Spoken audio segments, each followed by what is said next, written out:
Es muy grato estar aquí entre ustedes, que yo considero realmente mi pueblo desde hace tanto tiempo. Justamente hace 29 años, esta misma semana, llegamos aquí en Cuenca, en medio de un frío tan rico, y empezamos el peregrinaje de ministrar aquí en el Ecuador. Desde entonces nos hemos vinculado también con otros pueblos, más que todo con Guayaquil, pero esta es la primera vez en 29 años que yo he tenido el privilegio de ministrar en las 3 ciudades principales de Ecuador en tan solo una semana. Primero en la capital de Quito, después en la belleza que es Guayaquil, y por fin en la mejor, la Atenas del Ecuador. Bueno, qué bendición estar aquí. Yo me acuerdo los momentos de literalmente construir este templo, ¿no? De hacer huecos en la tierra, de poner los fundamentos, de poner así el balcón. Yo me acuerdo los rostros de los obreros que vinieron de afuera, los obreros locales, la confraternidad y todas las memorias. Mi esposa Patty no pudo venir conmigo, pero ella manda sus saludos y su amor. En esta mañana yo quisiera compartir un mensaje que el Señor ha tenido obrando en mí por un tiempo ya. La pastora mencionó, entonces, escuchando el viernes de que yo venía a Cuenca. Venir a Cuenca es una cosa, pero fue después de que el pastor Jimmy clarificó que venir a Cuenca quiere decir predicar en Cuenca, y yo me di cuenta, yo necesito preparar así un mensaje. ¿Cuántos han comido fanesca? ¿No? ¿Cuántos han comido fanesca que no se cocinó completamente? ¿Ya? Entonces hay esos granos que son suaves y sabrosos, y otros eso necesita, faltaba un poco de tiempo en la olla. Entonces eso esperamos no afligirles esta mañana con un mensaje recién cocido, pero quisiera buscar en la Biblia Salmo 110, Salmo 110:1. Yo creo que pueden ponerlo en las pantallas, pero solo voy a empezar con este verso. Tendré varios versos, pero voy a empezar con este. Salmo 110, verso 1. Dice el Señor a mi Señor: siéntate a mi diestra hasta que ponga a tus enemigos por estrado de tus pies. Voy a leer otra vez. Dice el Señor a mi Señor: siéntate a mi diestra hasta que ponga a tus enemigos por estrado de tus pies. Oremos. Padre celestial, te damos gracias por la revelación del Espíritu Santo que tenemos por medio de tu palabra. Pedimos esta mañana, Señor, la unción de tu Espíritu Santo, no sobre la palabra que ya es ungida, más bien sobre nosotros, para que recibamos y para que seamos transformados, Señor, por la revelación que tú nos das. En el nombre de Cristo Jesús te lo pedimos. Amén. Cuando se trata de la palabra de Dios, el cristiano debe entender que hay una tensión o una relación entre los dos testamentos. Testamento es simplemente otra expresión, otra palabra, término para pacto. Entonces, cuando hablamos del Antiguo Testamento, hablamos del Antiguo Pacto. Cuando hablamos del Nuevo Testamento, hablamos del Nuevo Pacto. El Antiguo Testamento anticipa el Nuevo Testamento. El Nuevo Testamento cumple con el Antiguo Testamento. Así que hay una relación. El Antiguo Testamento, aún para judíos hoy en día, ellos entienden que hay algo por venir. Cristianos entendemos que algo ya ha llegado. El profeta Jeremías dijo, los tiempos vendrán en que yo, Jehová, haré un nuevo pacto con Israel, ¿no? Entonces, hay esta tensión, y gran parte del tejido de esa tensión es el asunto de la profecía mesiánica, o sea, profecías del antiguo pacto que predicen la llegada del Mesías. Y hay muchísimas profecías así. Un sinfín. Y cuando nosotros estamos en el Nuevo Testamento, dependiendo del libro, dependiendo del Evangelio, nosotros leemos vez tras vez el cumplimiento de tal profecía y otra profecía de que Cristo cumplió con su llegada y con su obra.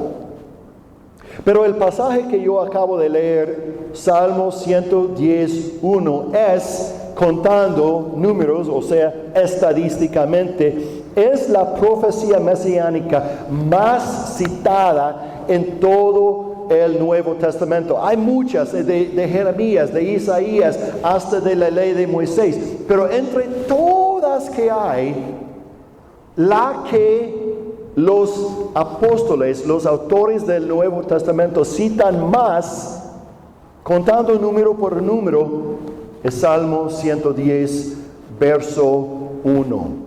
Más de 20 veces por Mateo, Marcos, Lucas, Pablo, Pedro, Juan, el autor de Hebreos, todos citan este pasaje directamente o indirectamente para enfatizar una verdad. Mira, cuando Dios repite algo en su palabra, está enfatizando. Eso quiere decir que debemos prestar atención. Obviamente no podemos investigar, ni nos conviene investigar esta mañana todos estos pasajes en el Nuevo Testamento, es decir, todas las citaciones de Salmos 110:1, pero yo quisiera empezar con dos importantes que tienen que ver con algo que yo creo que el Señor ha puesto en mi corazón esta mañana. El primero se encuentra en Mateo capítulo 26, verso 64, y así se lee la palabra de Dios. Jesús le contestó, tú mismo lo has dicho, sin embargo, a ustedes les digo que desde ahora verán al Hijo del Hombre sentado a la diestra del poder y viniendo sobre las nubes del cielo. El contexto aquí es que Jesús ya fue arrestado en Getsemaní, fue llevado a un juicio en el Sanedrín, es decir, la corte de los sumos sacerdotes y sus otros oficiales, y estaban acusando a Jesús, y por fin el sumo sacerdote esencialmente dice, dinos directamente si tú eres el Mesías. Y esta fue la contestación, y Jesús contesta y dice, tú lo has dicho.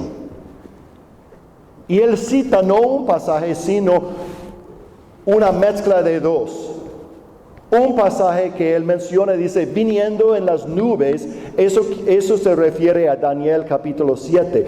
Pero la otra parte, la primera parte, dice, desde ahora verán el Hijo del Hombre sentado a la diestra de poder. Está citando Salmo 110:1.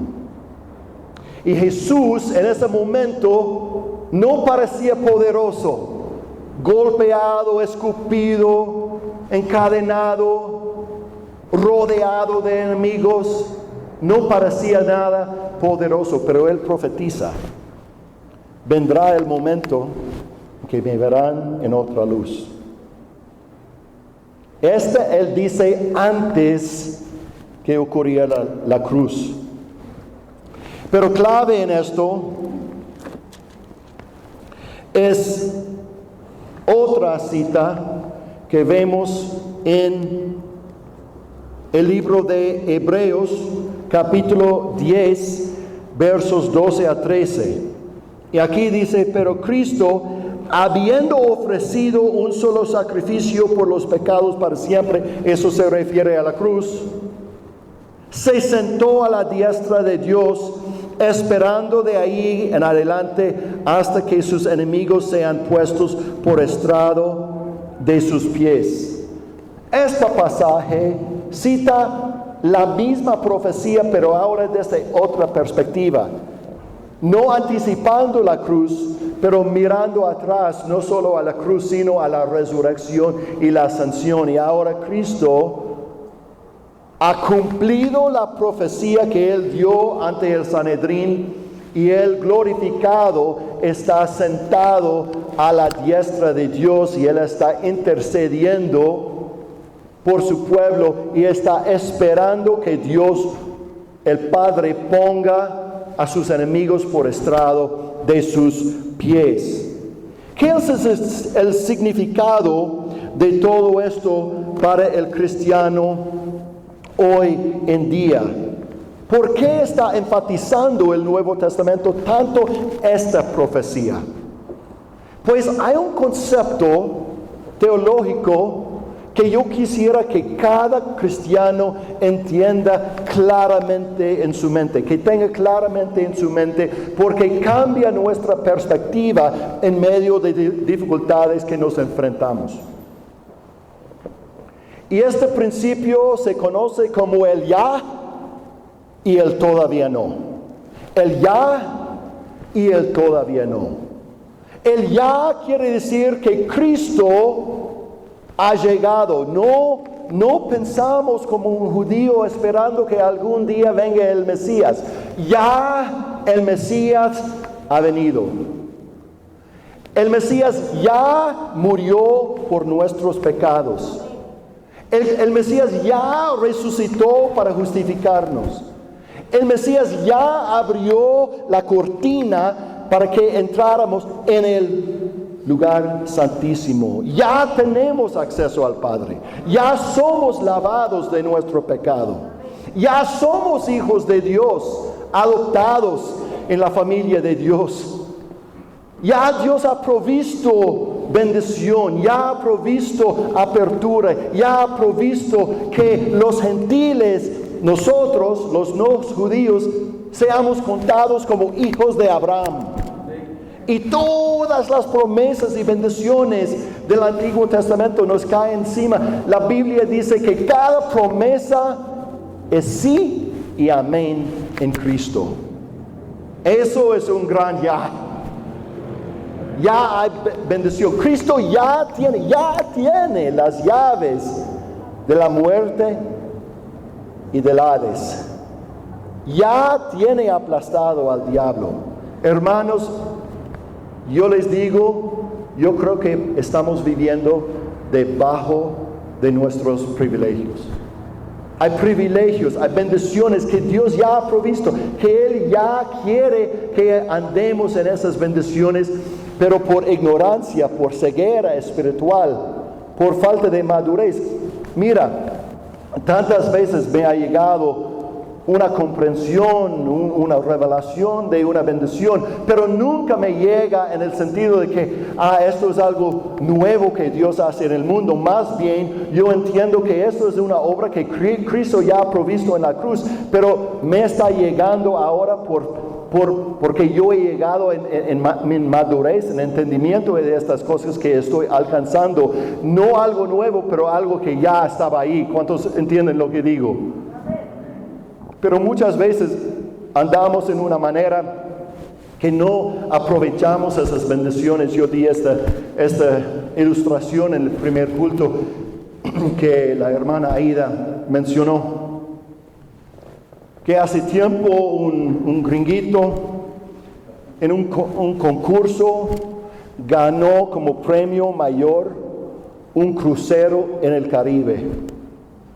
Entonces él, muy emocionado, que decía, oiga, yo siempre he querido ir en un crucero y disfrutar el clima del Caribe y las vistas y el sol y todo eso, pero estoy limpio, estoy giro, no tengo nada. Y no, yo he visto las fotos y en folleto y en promociones así, tienen ese buffet con toda esa comida rica y tienen actividades y juegos y todo, y no tengo la plata para esas cosas, pero quiero ir en el crucero. Entonces lo que él hizo era empacar entre sus maletas suficiente comida para comer en el crucero, más que todo galletas y mantequilla de maní. Entonces con su maletín de galletas y mantequilla de maní subió en el barco y cierto, por 10 días estaba ahí en las islas del Caribe disfrutando del sol y todo, pero hambriento. Él tenía que volver, y cuando timbró el tiempo cada 3 veces al día para ir al banquete, él calladamente fue a su cabina y estaba comiendo mantequilla de maní, pensando, ojalá que yo tuviera la plata para ir al banquete, porque ahí tiene langostinos y ahí tienen mejillones y almejas y lomo fino y ese pollo asado y esas ensaladas ricas y esos postres y tortas y todo, y ojalá, pero no puedo. Entonces intentando satisfacerse con galletas y mantequilla de maní. Después de 10 días ya era tiempo de desembarcar. Estaba ahí parado el capitán saludando a todos, y el capitán dijo, Juan, no te he visto. Y lo reconoció por su nombre aquí. Y dijo, ya cuando llegó tu turno de comer en mi mesa, porque eso fue la política, que por bloque las cabinas todos comían en la mesa del capitán por turno. Dice, yo no te vi en mi mesa. Y saliendo humillado, Juan admitió, capitán, yo no tengo dinero, yo gané ese crucero por concurso, y yo no tenía el dinero para comer y para participar, pero disfruté lo que pude. El capitán le miró con ojos de compasión y dijo, Juan, todo era incluido.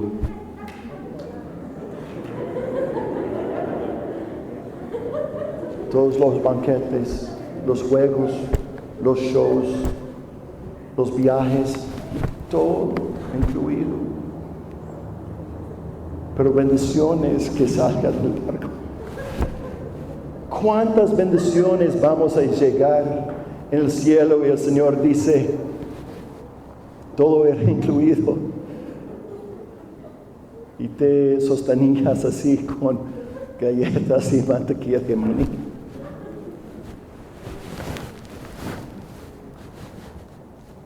Ya quiere decir que Dios ha provisto mucho por la cruz. Pero la otra verdad es el todavía no. Y eso es la realidad en que vivimos. Cristo está entronado, pero aún la palabra de Dios dice que todavía sus enemigos no sirven completamente como estrado para sus pies. Todavía hay conflicto en el mundo, todavía hay tentación en el mundo, todavía hay enfermedad, todavía hay mortalidad, todavía hay injusticia en el mundo, hay problemas. ¿Cuántos lo saben muy bien? Saben que vivimos en tiempos difíciles. Cristo tiene las llaves a la muerte, al Hades, pero el diablo todavía anda suelto, y el diablo causa problemas y oprime, y hay mucho engaño, y hay mucho pecado, y hay mucha violencia. Ya y todavía no. Y nosotros como cristianos vivimos en la tensión entre esos dos puntos. ¿Qué quiere decir en términos prácticos para nuestra vida cotidiana? ¿Cómo vivimos nuestra vida? Bueno, quiere decir que nosotros estamos en Cristo, y por eso estamos con Cristo. Efesios capítulo 2, verso 6, hablando de la obra del Padre, dice, y con Él, o sea, con Cristo, nos resucitó y con Él nos sentó sentado en los lugares celestiales en Cristo Jesús. La Biblia dice que ya estamos sentados en lugares celestiales en Cristo. Y tú me dices, pastor, esta mañana no me siento tan celestial. Estoy sentadito en esta silla que me parece un poco pequeño para mi tamaño y ya me duele la espalda y hace frío y no, la situación no se siente tan celestial. Mira, la verdad es que en este contexto, en esta etapa de la historia de Dios con su pueblo, la historia de salvación, nosotros sí vivimos en un mundo imperfecto, decaído, en pecado, imperfecto, y vivimos en el mundo natural. Pero desde la perspectiva de Dios vivimos también en el mundo espiritual. Y espiritualmente Dios nos cuenta entronados juntamente con Cristo en lugares celestiales. Y tenemos derechos de hijos. Y somos adoptados como hijos. Y hemos recibido la redención en Cristo, limpiados, purificados de nuestro pecado y aceptados como los primogénitos de Dios ante el trono. Ya tenemos esa bendición. Ya tenemos. Pero a la vez, como Cristo está sentado a la diestra del Padre esperando, nosotros también, y estamos esperando. Hay algo que falta, y esto nosotros encontramos en el libro de Apocalipsis, capítulo 3, verso 21, dice: al vencedor le concederé sentarse conmigo en mi trono, como yo también vencí y me senté con mi Padre en su trono. Nosotros estamos sentados en lugares celestiales ya tenemos adopción de ser hijos de Dios, ya tenemos acceso al Padre, ya tenemos la confianza de la intercesión del Hijo de nuestra parte, pero vendrá el día en que ya no habrá velo. Ya este mundo se va a desaparecer como una sombra, como un sueño, en cierto respeto como pesadilla, y nosotros vamos a ver a Dios cara a cara, desvelado. Vamos a estar sentados en el trono de Dios. Vamos a estar en la presencia de los ángeles. Y eso será sin mancha, sin tentación, el diablo echado en el lago de fuego. Y nosotros en un mundo sin lágrimas, sin dolor, sin conflicto, sin enfermedad, sin pobreza. Eso todavía no, pero viene. Hay una tensión entre estas cosas. Prácticamente, ¿qué quiere decir este mensaje? ¿Cómo nosotros andamos en la línea entre el ya y el todavía no? Hermanos, les digo algo. La clave queda en la palabra diestra. Dios no invita a Jesús, es un mandato, pero es una invitación: siéntate a mi diestra. Él no dice: siéntate cerca de mí, siéntate en cualquier lugar, o ni siquiera siéntate en mi trono, mucho menos siéntate a mi izquierda. Dice específicamente: siéntate a mi diestra. ¿Qué quiere decir eso? En la mente hebrea, la mano derecha, la diestra, es el lado de favor. Dios le dice a Cristo, y por medio de Él a nosotros: siéntate a mi diestra, siéntate en la sombra de mi favor. Yo te favorezco, yo te amo, yo te recibo. Tú eres mi hijo, yo te acepto. El mundo puede rechazar, el mundo puede odiar, pero yo no. Yo te acepto. Yo no busco imperfecciones en ti y defectos. Más bien yo te acepto tal como eres. Siéntate a mi diestra. Cuando nosotros tenemos esa revelación del favor de Dios, en cierto respeto yo prefiero la palabra favor en contra del amor, porque la palabra amor ha sido sobreusado del punto de que la gente ya es como estamos vacunados hacia esa palabra, de decir Dios te ama, claro. Estoy hablando de un amor, no, yo diría un amor como teológico. Hablo de un amor caluroso, el afecto paternal del Padre hacia ti, el favor de Dios. Y cuando nosotros confiamos en el favor de Dios, el amor de Dios hacia nosotros, en nosotros nace una confianza, un descanso. Dios está diciendo, mira, en plena batalla, en medio de oposición, en medio de dificultad, en medio de escasez, en medio de preguntas no contestadas, ven, siéntate a mi diestra, siéntate en la sombra de mi amor y mi favor. Ten confianza en mí. En ese contexto, así descansando como un niño, inclinándose contra el brazo fuerte de su papá, ahí podemos tener comunión íntima con Él.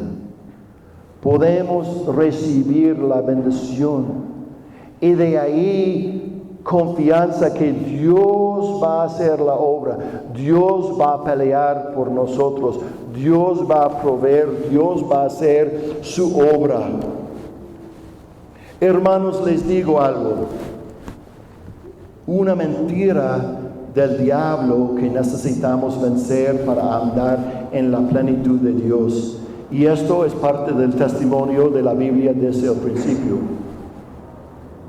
Podemos leerlo en ciertos cuentos, especialmente el cuento de José en el libro de Génesis, pero entre todos los patriarcas, el rey David, Jesús, el apóstol Pablo, otros, que pasaban por el fuego, que pasaban por dificultades, que pasaban por persecución y aflicción. El diablo quiere mentirnos y decir, estas aflicciones quiere decir que Dios no te ama, Dios no te cuida, Dios no te favorece, tú eres abandonado, tú eres así dejado atrás, olvídalo. Como la esposa de Job dijo, maldice a Dios y muere. Eso es la voz del diablo. Pero la palabra de Dios dice, Jehová prepara un banquete para mí en la presencia de mis enemigos.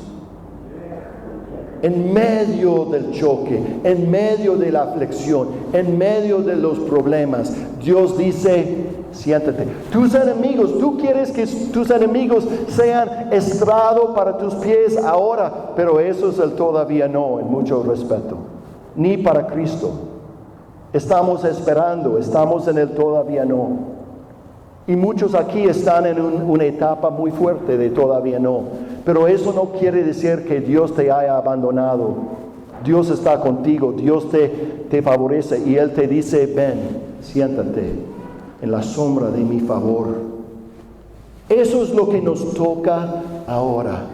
Nos toca confiar en Él y acercarnos a Él. Y alguien dice, pero pastor, ahí dice al vencedor le concederé sentarse conmigo en mi trono. No debo así jalar mi espada y pelear y hacer estas cosas. Cierto es, pero mira el verso justo anterior, verso 20 del mismo capítulo. Yo estoy a la puerta y llamo. Si alguien oye mi voz y abre la puerta, entraré a él y cenaré con él y él conmigo. Les digo, hermanos, desde mi corazón, yo he experimentado la batalla espiritual. Yo he experimentado en el ministerio muchas aflicciones. Yo he tenido choques espirituales, algunos aquí en este mismo altar, pasando por problemas muy, muy difíciles. Pero les cuento, en medio de la lucha, Dios quiere que descansemos en Él. Es la tendencia, escúchenme hermanos, eso es súper importante. Es la tendencia humana, es la naturaleza humana postergar el descanso divino hasta después del conflicto. Nosotros nos decimos, estoy en conflicto. Ojalá que venga el momento en que otra vez yo pueda recibir esa intimidad de Dios, yo pueda disfrutar la paz de Dios, yo pueda así tener comunión íntima con Dios, pero por el momento estoy en conflicto, estoy en problemas, estoy peleando con opresión, hay problemas en mi trabajo, hay problemas en la iglesia, hay problemas con mis hijos, hay problemas con otros parientes, o generalmente no hay paz en el mundo y estoy turbado adentro. El sinfín de detalles que quiere decir el todavía no. Oh Señor, que venga otra vez ese tiempo. En ese entonces yo tendré comunión contigo. En ese entonces descansaré en la sombra de tu diestra. Por el momento estoy ocupado, Padre, estoy en estas cosas. Y Dios dice no. Durante la batalla, descansa en mí. En medio del conflicto, disfruta de mí. Antes que termine la guerra espiritual, siéntate a mi diestra.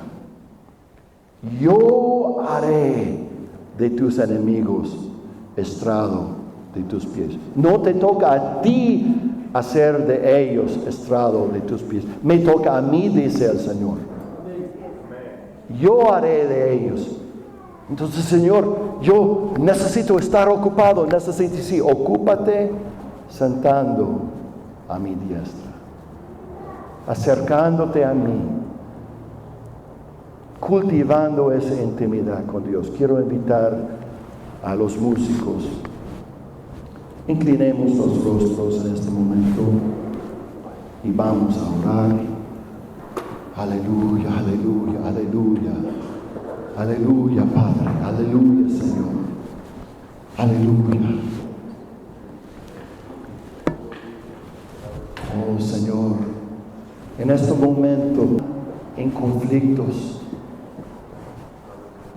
yo he estado en la situación de escuchar una prédica y decir, es muy bien para él está ahí y parece en control de todo y todo está bien. En primer lugar, hermanos, les digo, mi familia y yo estamos pasando por dificultades muy fuertes en estos días. Y el Señor mismo ha tratado mi corazón diciendo, siéntate y espera. En medio del todavía no, acércate a mí, descansa en mí, enfócate en mí, adórame a mí, busca intimidad conmigo, que yo sea tu meta, que yo sea el enfoque de tu corazón, no tu conflicto, no tu aflicción, no tus problemas, no la batalla. Enfócate en mí. Y yo haré tus enemigos puestos estrado para tus pies. Si tú estás aquí esta mañana y tú dices, eso soy yo, Me he olvidado del ya y el todavía no me consume. Y yo he perdido esa facilidad en la presencia de Dios y yo quiero restaurarme. Si eres tú, ven aquí adelante. Brevemente, vamos a orar aquí en el altar. Con confianza, sal de tu lugar, ven aquí adelante y vamos a orar juntos como un pueblo, con confianza. Como yo dije, hermanos, no es ningún secreto. Nosotros vivimos en problemas, vivimos en medio de una época de conflicto a nivel mundial. Nosotros no tenemos que hacer esto solo. Nosotros estamos en comunidad de fe. Acérquense, hermanos. Acérquense. Hay algo que pasa cuando nosotros nos movemos físicamente como una muestra de fe, como una demostración.